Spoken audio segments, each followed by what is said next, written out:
It's great to be here with you again. Our passage today is going to be Ecclesiastes 3, 1 through 14. We'll be going through that in a bit of depth, but so you can open up if you'd like. But we'll get going in a few minutes on that. One of the great proverbs or adages of our world today is that there aren't enough hours in a day. Every day we wake up and no matter what we get done, there's probably 1,000 other things that are left undone. Seems like we're always running out of time. And we can get so busy as we move on, making the decisions of what to do and what not to do, going through new beginnings and endings in life. Sometimes we get so busy that we forget to ask the really fundamental question, what's it all for? What's all this busyness and craziness for? There's a great story that I think captures the dilemma that we feel, especially in the Western world, and it's about an African college student from the Maasai tribe in Africa that went to Harvard University. Jack Baden from this very church has gone to Yale, so I think some of us have an idea of what it means to get into one of those schools and how hard it is and how much work goes into that. And this student came from a very remote part of Africa and went to Harvard and graduated. And at his graduation, his friends were like, hey, what are you going to do? Where are you going to go? I mean, we're graduating from Harvard. We can do whatever we want. We can get any job we want. We can make as much money as we want. The world's our oyster. And he's like, nah, I'm going back home. And they're like, really? I mean, no offense, I know it's your home, but it's a little bit backwater, and you went to Harvard. You've got all this education. You could do anything you want. And he said, I'm not falling for that trick. I see what you Americans do all the time. You're just constantly working, struggling, making yourself miserable every day in pursuit of this elusive goal that my people enjoy every day, retirement.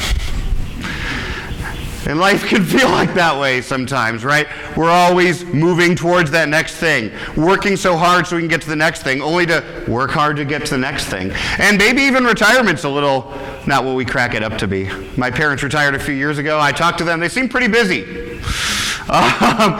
they always have things to do. There's always work to be done. And at least in their case, maybe a little bit less energy for doing it than when they were younger. And we get so busy with new things, new beginnings, and new endings that sometimes it's hard to ask the question, what's it all for? Why are we doing all of this labor and striving and toil? And of course, what compounds this challenge for us is that all along the way, we got to make decisions about what we're going to do. And every time we make a decision to do something, we're making a decision not to do something, which opens up the opportunity for regret. I don't think anyone's really summarized this dilemma as well as the kind of famous essayist and writer and thinker David Foster Wallace. And he wrote this, which I just think captures this so well, in an article entitled, A Supposedly Fun Thing That I Will Never Do Again.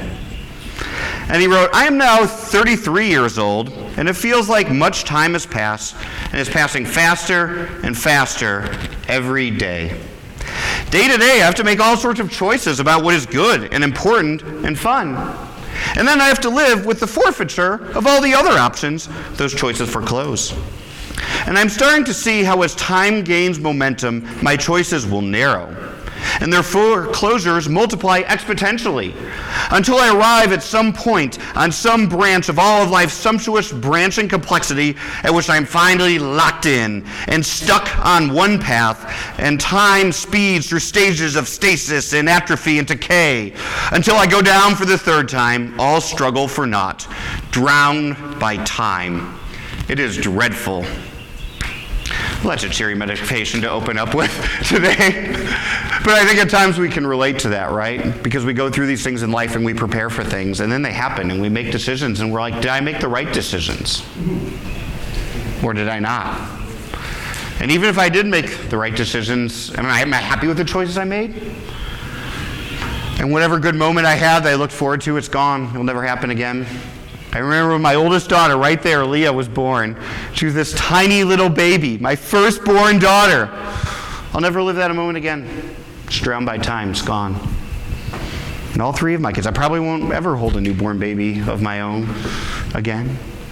At that time, when Leah was born, the world was endless possibilities. She could do anything. Her life could be anything. It could be amazing. And now she's 10. 10 years of her life are gone. Her personality set in. Have I been a good parent during those 10 years? Because they're gone. I'll never live them again. Have I made the right choices? Have I been a good dad? Okay, she's nodding, so free ice cream after church. Am I raising her to be well? Is she going to be sitting in a psychologist's chair someday talking about all the psychoses her dad gave her? I hope not. Okay, she doesn't think so, so I'll take that as some affirmation.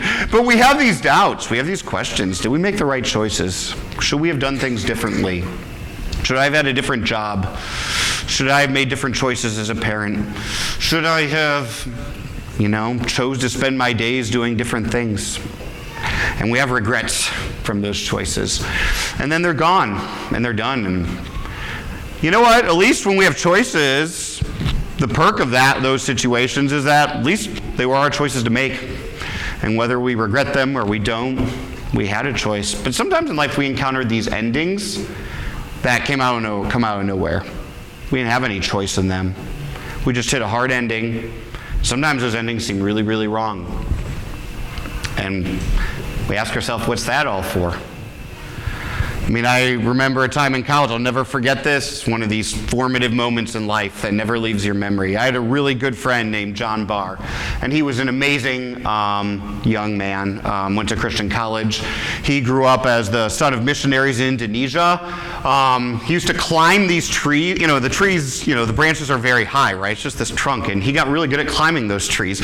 And he proffered these into these legendary, larger-than-life skills. He climbed every single building on campus at Northwestern. This was very against the rules, but that didn't stop him much. And he did all these Paul Bunyan crazy, okay, maybe not that crazy, but all these crazy stories that sound like they're made up, but they were real. He built himself a pontoon house and lived on the lake in Minnesota through the winter with a stray cat he adopted that somehow he kept alive through the winter in Minnesota. He built himself a human slingshot with garage springs to slingshot himself out into the lake. You're one of those people and you're like, hey kids, crazy stuff happens in college. I could tell all these stories about John. He was this very vibrant, larger-than-life creature. And not only that, he was a great guy. Aside from the, illegal campus building scaling, he was very much a man of God. No one's perfect, right? He wanted to be a missionary like his parents. He came there to study the Bible and intercultural studies ministries, and he threw himself into that. And he was one of those people that just lived life to the fullest. He made you think. He asked hard questions in class. He challenged your assumptions. He made you grow closer to God. It just seemed like he was preparing his whole life to go off and change the world. He just seemed like one of those figures. And so it didn't make any sense when his life was cut tragically short right near the end of college, when he was killed in a very tragic accident. He was out powerboating on one of Minnesota's 10,000 lakes, and he got electrocuted. And he didn't die immediately. They took him to hospital. I was there in the hospital room, a bunch of friends praying. We were praying that he would make it, they would survive. They amputated a couple of his legs to try to save him. The legs he used to use to climb all those trees. And it still wasn't enough. And I remember being there when they turned off the respirator, and he passed away and went to be with the Lord. And those types of situations raise all sorts of questions. One of them is, why would God let this happen? Unfortunately, that's going to have to be another sermon. But the other question is, what was it all for? Think about it. John, his whole life seemed in preparation for this next great chapter. He was going to be a missionary. He was going to change people's lives. He was raised. His parents raised him. He was born. They fed him. They taught him to know the Lord. He went to college. He had almost completed college. He had studied hard, done all those tests and work, and lived this full life. And it just seemed all to be in preparation for the next great thing, and that thing never came. It just ended.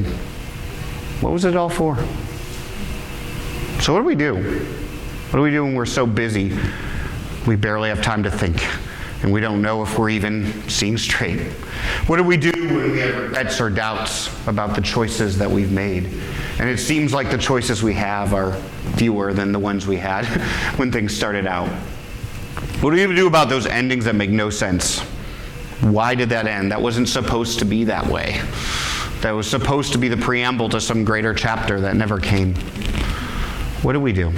What's it all for? And this is kind of what the book of Ecclesiastes is about. You see, Solomon was, according to tradition, the author of Ecclesiastes. And I guess I would be remiss if I didn't say some scholars doubt that. But some scholars doubt just about everything in the Bible. And I think if you go through Ecclesiastes, you'll find that really only Solomon could have credibly written this. And tradition would tell us that Solomon wrote this at the end of his life, when he was reflecting on his choices and the times and seasons of his life and his doings. And he started to ask the question, what was it all for? And Solomon did a lot of things. I mean, if we were to write a secular history of Israel, he'd be the most important king there. I mean, he did things no other king of Israel would do before or would do after. Built the kingdom to its highest point, established peace throughout the country, prosperity, built up the country to its best point, enriched it. He did so much. His life was just filled with doing. Of course, he also made some choices that weren't super honoring to God.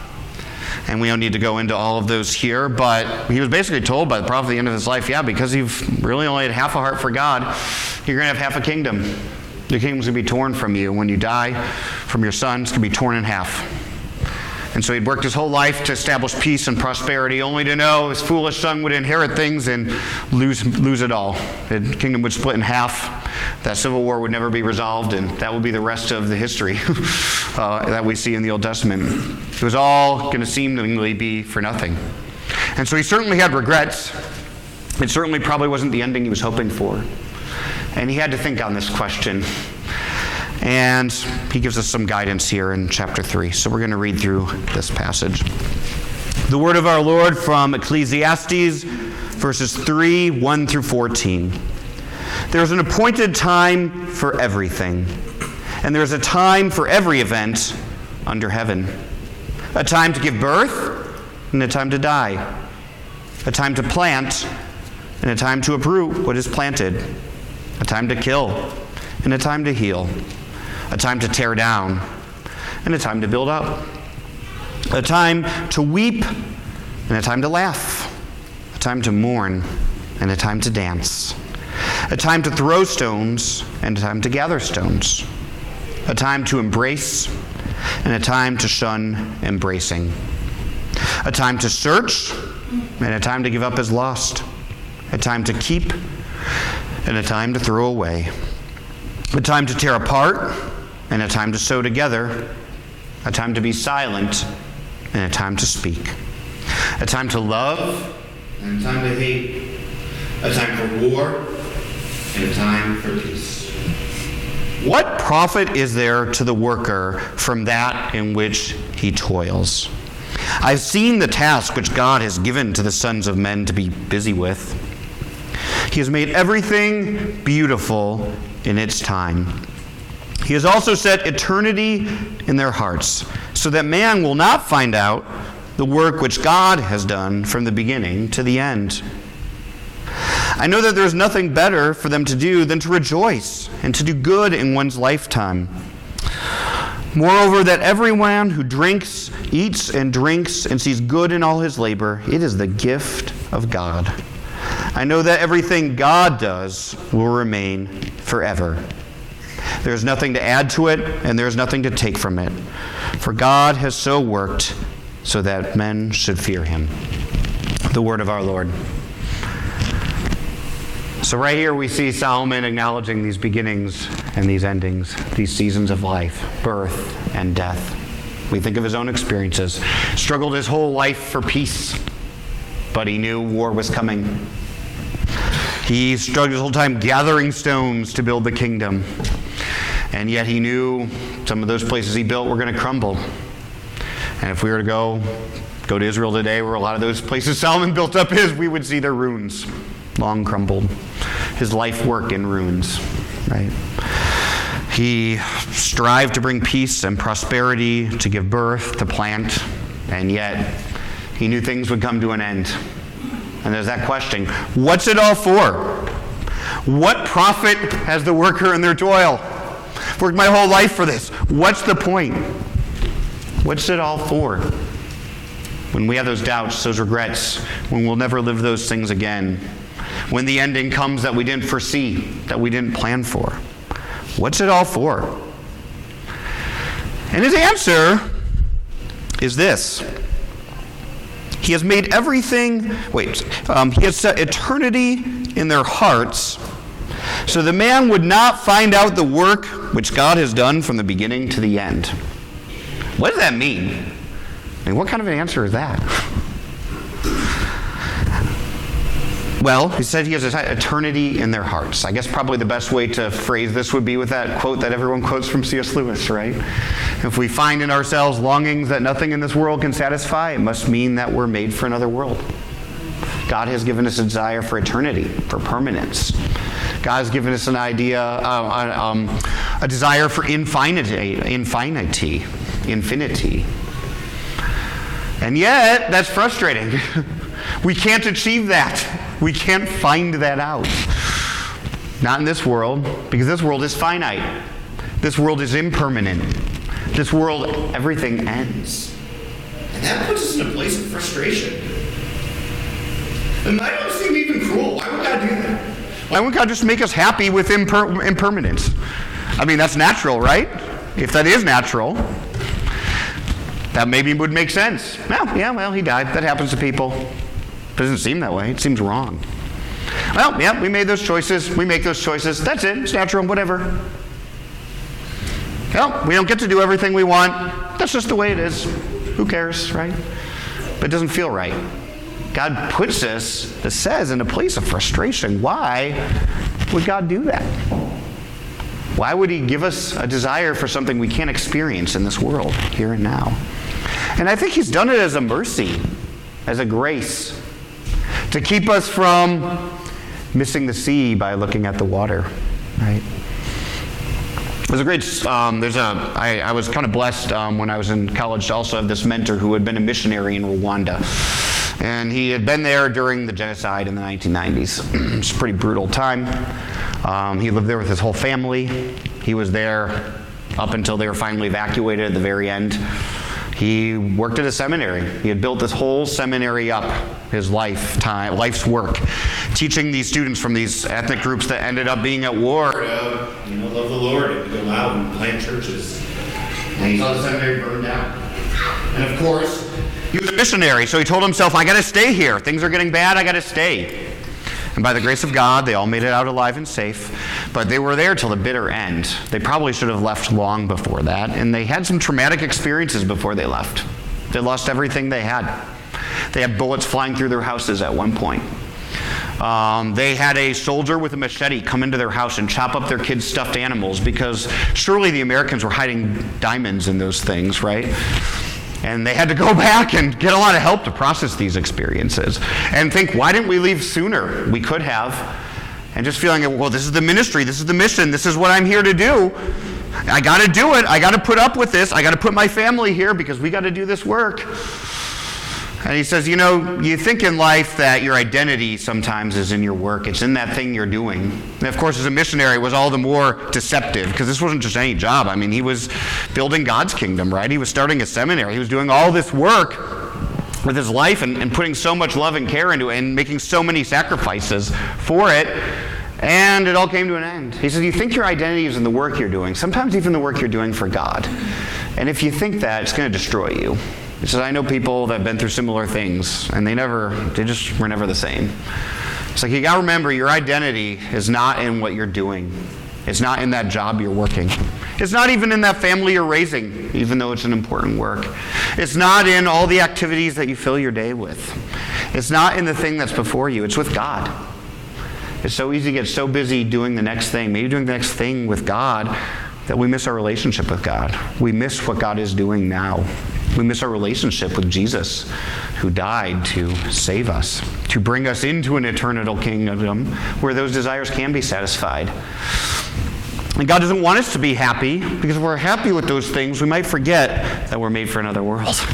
We might forget the relationship with a God whose works last forever, right?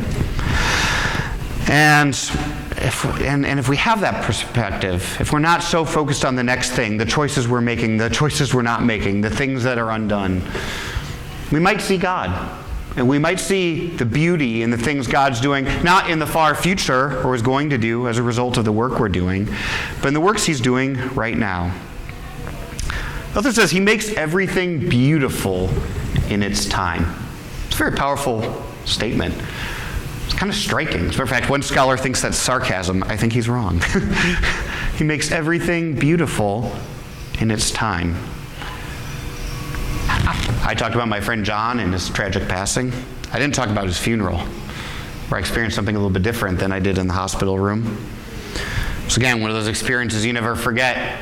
I remember being there in this large church downtown Minneapolis, filled to the brim, standing room only, with all these people come to mourn him together, but also to celebrate all the things God had done through his life. All the people he'd changed, the impact he'd made on me, the impact he'd made on so many people, and just to hear those stories and those testimonies shared. I mean, he couldn't do anything but worship, right? He lived a short life, but he lived it all for God. And he loved the Lord, and he made a huge impact on people. And it just seemed like the goal of his life was to go out and be a missionary and do all these things, and yet God was working all along.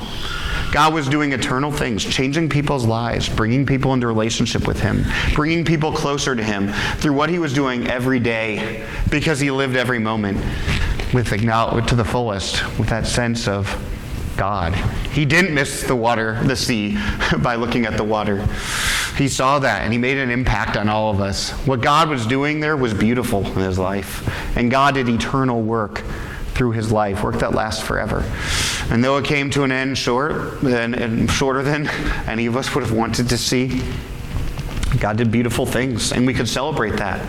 We couldn't get so drowned in the tragedy that we missed out on the beautiful things that God was doing. And that's the danger when we get so focused on the next thing. We miss what God's doing right now. We miss the opportunity that's right there to make an eternal impact on someone for God, something that won't just impact this world, but the age to come. And so God gives us these moments because he doesn't want us to be so content with these little things that we have. He doesn't want us to be so focused on what we're doing that we miss out on what he's doing, sometimes in these quiet little ways, sometimes not in these big splashy ways. He doesn't want us to miss the beauty of his work in the moment. And the other thing he wants us to do is he wants us just to enjoy our life. Isn't it so refreshing in such a heavy passage like this for him to say, I know that there is nothing better for them to do than to rejoice and do good in one's lifetime. Moreover, that everyone who eats and drinks and does good in all their labors is the gift of God. Right? This isn't isolated, by the way. You read the book of Ecclesiastes, you'll see things like this all throughout. Enjoy your life. Because sometimes you work so hard you don't enjoy the things that you have, the good gifts that God puts in your life every day, in our lives, every single day. Right? Think about the Messiah college student. He got it. He's like, I'm going to enjoy my life. I'm not going to get caught in this rat race. My life is not going to consist in the abundance of doing, because that's a miserable life. There's so much good around us every day. There's so much good to be enjoyed in the food that we eat, and the people God has put in our lives, and those relationships that sometimes get sacrificed because of what we're doing. There's so much good to be enjoyed in nature and in the creation God's given us, and the sun in the sky and the beauty of life. How often do we just look right past it because we're so focused on the next thing? God hasn't called us to be so serious all the time, to be miserable because we're always so focused in what we're doing. He's called us to enjoy every day that we have, that every little good thing that we have, that's a gift from God. And he doesn't want us to miss joy because our life is so wrapped up in the abundance of what we're doing. So what do we do? What did we do when we go through these moments? Mourning what's past, what will never be again. Drowning in all the things and we have to do and the decisions to make. Struggling with regrets and doubts. Mourning the endings that don't seem right. Well, it's time for reflection. It's time to go back to God. It's time to stop looking at the water and look at the ocean. It's time to look at the people around us and enjoy them and embrace them. It's time to see all the little things in our life that are God's gifts that we might miss out on when we're so focused on the next thing to come. I pray that in all of these moments, as life goes by too quickly and too fast, that we'll remember the eternal work that God's giving, that God's doing, that we'll be mindful of it, that we'll celebrate it, and that we'll enjoy every minute of it. Thank you very much.